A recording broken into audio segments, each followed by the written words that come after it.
Hello students. तो last video में मैंने आपको रिफ्लेक्सिव रिलेशन तक बता दिया था। अब नेक्स्ट रिलेशन है मेरे पास सिमेट्रिक रिलेशन। तो सिमेट्रिक रिलेशन क्या होता है? Let A B any non empty set. एक कोई भी नॉन एम्प्टी सेट है if A B belongs to R. R यहाँ पर रिलेशन है, clear? If A B belongs to R implies BA belongs to R, then R is symmetric. That is, अगर A भी R में है तब अगर ये इम्प्लाई कर दे कि BA भी R में है then R is symmetric relation. Clear? एक एग्जाम्पल ले लेते हैं। Let A is equal to set of lines and relation है हमारे पास A, B such that A is perpendicular to B. Check whether it is symmetric. आपको ये बताना है कि ये सिमेट्रिक है या नहीं है। आप इस फिगर को देखो, ये कोई ए लाइन है और ये कोई बी लाइन है। आप देखो कौन से ए और बी हमें रिलेशन में लेने हैं जो एक दूसरे पर परपेंडिकुलर हैं। कौन सी लाइंस लेनी है जो एक दूसरे पर परपेंडिकुलर है? तो यहां पर देखो ए परपेंडिकुलर टू बी, देखो ए बी पर परपेंडिकुलर है and also B perpendicular to A, B A पर परपेंडिकुलर है। दैट इज ए 90 डिग्री का एंगल बना रही है लाइन बी लाइन के साथ और बी लाइन 90 डिग्री का एंगल बना रही है ए लाइन के साथ। That is A B R में है अगर इस रिलेशन से, तो बी ए भी हमारा आर में होगा। तो यहां पर देखो यही लिखा है, if A B belongs to are that is A perpendicular to B. अगर ए बी पर परपेंडिकुलर है तो अभी मैंने फिगर से बताया था आपको बी ए पर परपेंडिकुलर होगा, therefore B A belongs to R. तो आर कैसा रिलेशन हो गया? R is symmetric relation. Clear? एक और एग्जांपल ले लेते हैं। Let A is equal to set of human beings and R is equal to X Y such that X is wife of Y. आपको चेक करना है कि ये सिमेट्रिक है या नहीं है। देखिए, X Y belongs to R implies X is wife of Y. Relation के अकॉर्डिंग कौन से ऑर्डर्ड पेयर आर में है? वो ऑर्डर्ड पेयर है जिसमें कि एक्स वाइफ हो वाई की। अब X is wife of Y तो वाई कभी भी एक्स की वाइफ नहीं हो सकता। Y never wife of X, therefore Y X doesn't belongs to R. X Y अगर आर में है लेकिन यहां पर वाई एक्स आर में नहीं होगा, hence R is not symmetric relation. Clear? समझ में आया? अब जो नेक्स्ट रिलेशन है हमारे पास वो है ट्रांजिटिव रिलेशन। तो ट्रांजिटिव रिलेशन क्या होता है? देखिए, let A B any non empty set. एक कोई सा भी नॉन एम्प्टी सेट है, थोड़ा ध्यान से समझिएगा इसको। If A B belongs to R and B C belongs to R, A भी रिलेशन में है बी सी रिलेशन में है, अगर ये दोनों कंडीशंस मिलकर ये इंप्लाई कर दें कि ए सी भी रिलेशन में है, then R is transitive relation. Clear? A B belongs to R and B C belongs to R, then this implies A C belongs to R, then we can say R is transitive relation. यहां पर आपको एक note point है वो याद रखना होगा, important है। If A B belongs to R but there does not exist any ordered pair which contains first element as B।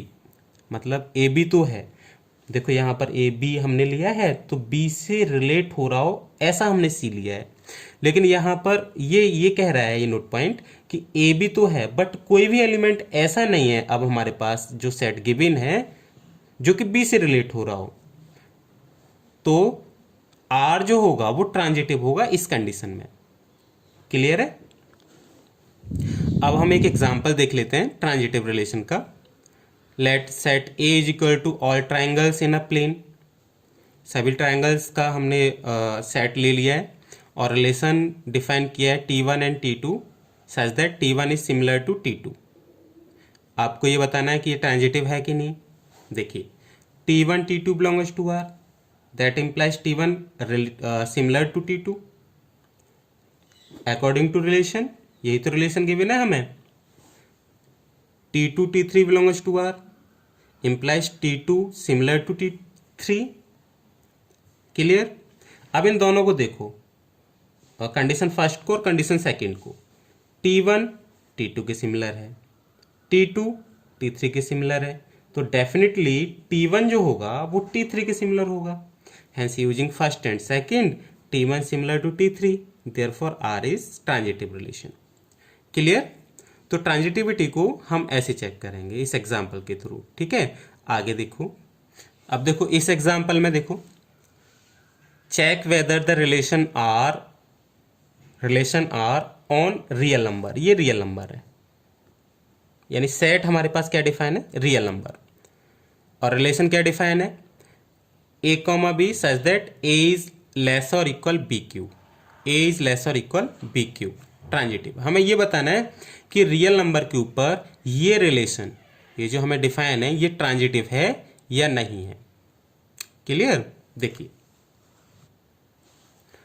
तो अगर ट्रांजिटिव है तो जितने भी रियल नंबर्स हैं जो कि हमारी इस कंडीशन को फुलफिल कर रहे हों, A B belongs to R and B C belongs to R, अगर ये कंडीशन फुलफिल हो रही है और इन दोनों रेस्ट्रिक्शन से हमारे पास अगर ए सी बिलोंग्स टू आर आ जाता है, तभी तो हम कहेंगे अकॉर्डिंग टू डेफिनेशन कि जो आर है ट्रांजिटिव होगा। लेकिन अगर हमारे पास कोई भी ऐसे पेयर ए बी और बी सी मिल जाए कि ए बी आर में है, बी सी भी आर में है, दैट इज रिलेशन में है, बट ए सी हमारा रिलेशन में नहीं है, तो आर ट्रांजिटिव नहीं होगा। तो हम यहाँ पर देखो, यहाँ पर एक एग्जाम्पल लेके चलते हैं। A is equal to 16, B is equal to 4, C is equal to 2। आपने ये ले लिया। आप देखो 16,4 belongs to R, since 16 is less और इक्वल 64, क्या करेंगे, ए की जगह पर आप 16 लगाएंगे और बी की जगह पर आप 4 लगाएंगे, तो ये कंडीशन जो हमारे रिलेशन की है वो यहाँ पर फुलफिल हो रही है। क्लियर। तो यहाँ पर 16,4 हमारा रिलेशन में होगा।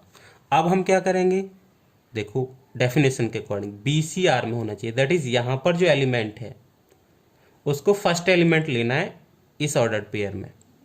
क्लियर। तो मैंने यहाँ पर देखो 4 ले लिया फर्स्ट एलिमेंट। अब 4 से रिलेट कौन सा एलिमेंट कर रहा है वो आप सेलेक्ट कर सकते हैं। मैंने यहाँ पर 2 लिया है, देखो कर रहा है कि नहीं। आप यहाँ पर 4 लगाएंगे और यहाँ 2 लगाएंगे, तो देखो 4 इज लेस और इक्वल 8 होगा, दैट इज 4,2 हमारा इस रिलेशन में होगा। बट रेस्ट्रिक्शन फर्स्ट और सेकंड तो हमारे हैं रिलेशन में।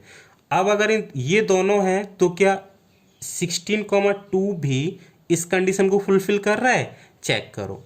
ए इज इक्वल टू आपने 16 लगाया तो 16, और बी इज इक्वल टू 2 लगाया तो 2 2 जा 4 2 जा 8, क्या 16 8 से लेस होगा, नहीं होगा। 16 is never less than 8, therefore 16,2 doesn't belongs to R, hence R is not transitive.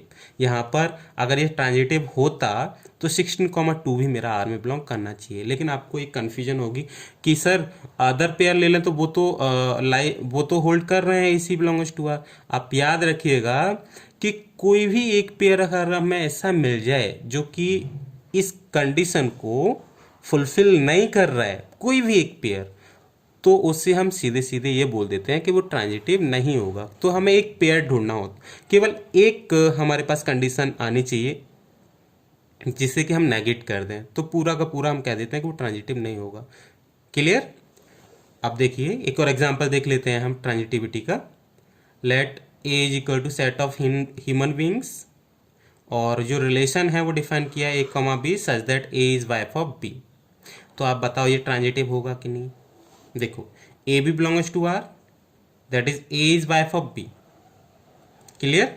लेकिन आप यहां पर देखो, क्या बी कभी किसी की वाइफ बनेगा, but be never wife of anyone, किसी की वाइफ नहीं होगा। यानी बी से किसी भी अदर एलिमेंट का रिलेशन नहीं है। इस बी से अगर रिलेशन नहीं है तो मैंने यहाँ पर एक पीछे नोट पॉइंट बताया था कि बी से अगर रिलेट होकर कोई भी ऑर्डर पेयर नहीं आ रहा है तो वो जो रिलेशन होता है वो कैसा हो जाता है, ट्रांजिटिव हो जाता है। तो ये ट्रांजिटिव समझ में आ गया। क्लियर। इस हिसाब से हम इन रिलेशंस को चेक कर सकते हैं ठीक है, आगे हम नेक्स्ट वीडियो में बताएंगे आपके problems, doubt, questions. I hope आपकी समझ में आ गया होगा, और ये वीडियोस आपके लिए बहुत हेल्पफुल हैं। प्लीज़ इन वीडियोस को लाइक करें, शेयर करें। Thank you.